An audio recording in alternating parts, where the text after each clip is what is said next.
Well, since the grand finale of She-Hulk, we have learned a few things. Number one, they made the entire show because of toxic trolls. They just wanted to own the trolls. So that's what they did. Now this, She-Hulk director wanted to make a sex-positive show that kids could also watch?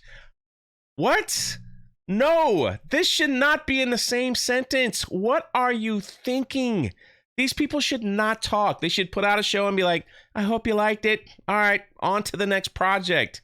The more they talk, the more you're just like, what? No, how? This is not right. I will send you to Jesus.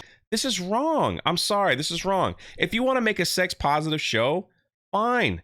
If you want to make She-Hulk do whatever you want to do, fine. The word children, kids should not be near that type of show. It just shouldn't. Why do they not know this? Here we are. The article doesn't get much better. The thing I always loved about the show were the smaller moments and being able to see a superhero coming home and kicking her shoes off after a long day at work. Choreo. I believe I said that right. If I said that wrong, I'm sorry. I'm probably going to say choreo the entire video. She cites Ant-Man as one of her favorite Marvel movies simply because it has the little kind of peaks at normal life. And while Choreo was thrilled to stage Daredevil hallway fights and the momentary season finale brawl between Hulk, Hulk King, Abomination, and She-Hulk, that was... She'd be really proud of that one.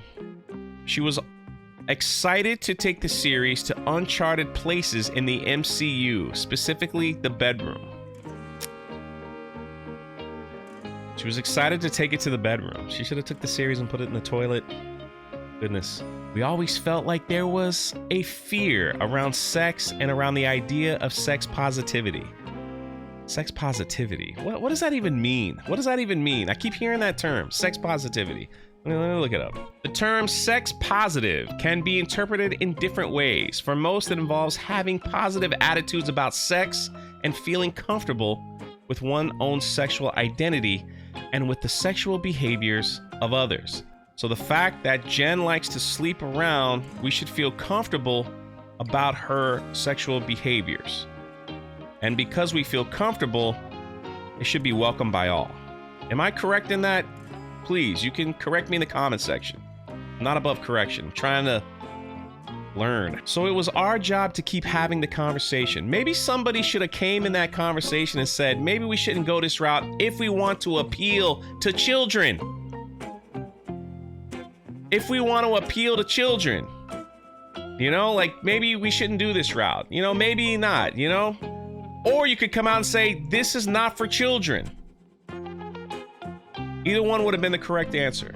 I know it's something that's very important to her, the idea of sex positivity and kind of smashing the rules. I see what you did there.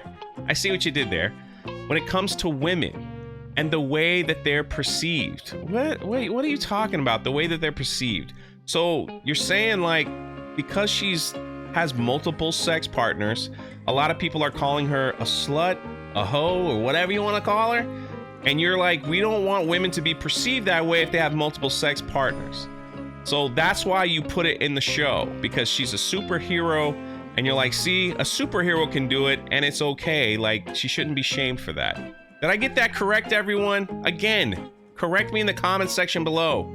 I'm learning here, because this is wild. A lot of the conversations about sexualization in the show came from Tatiana. I almost said Titania.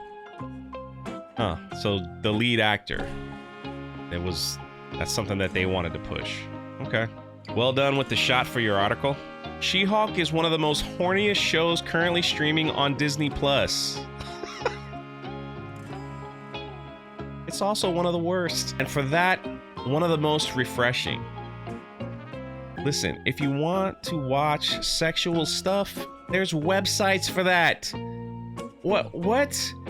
Disney Plus was created for children to watch the cartoons and the shows, and they just recently started adding, you know, a little more for the adult. But now it's the most refreshing because it's the horniest. You're looking for a horny superhero and you found it in She-Hulk. Weird. Buddy, you're weird. Choreo says that her goal was still to deliver a show that could play to the border. Here we go. We're getting close to that line, everyone. Youth skewing Marvel audience.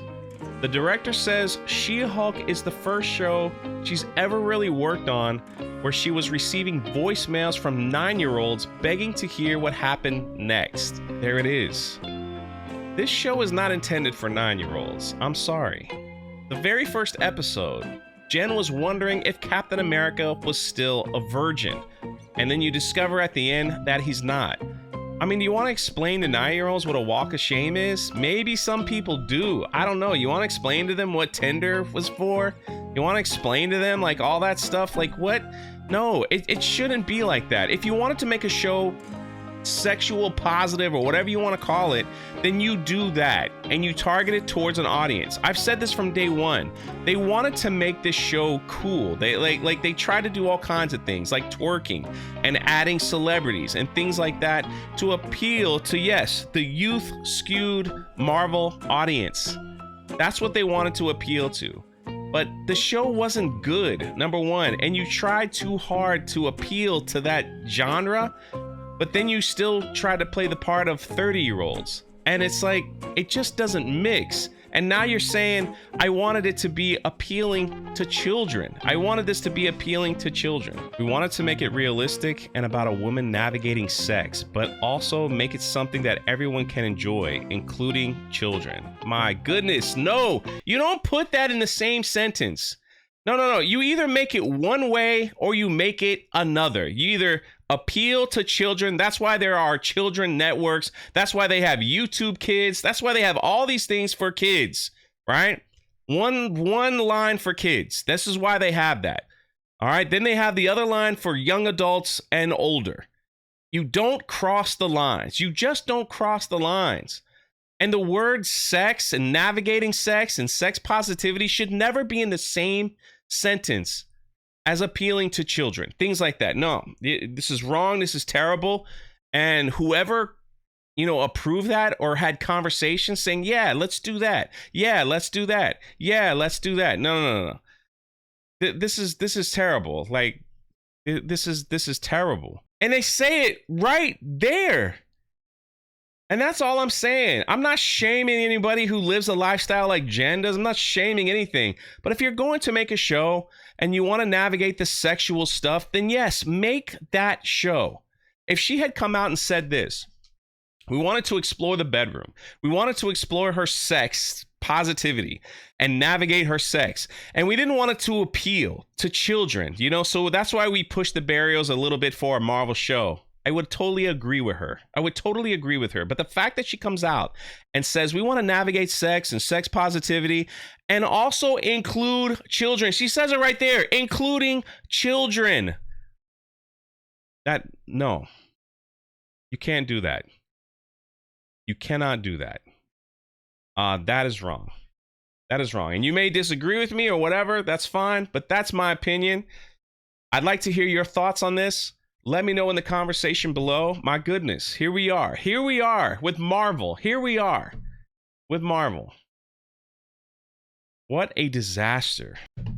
Again, if you like this hat, you like this shirt, it's available for a limited time. The link is in the pinned comment in the description. Check me out over on Locals. We're doing a lot of fun stuff over there. Crazy times, man.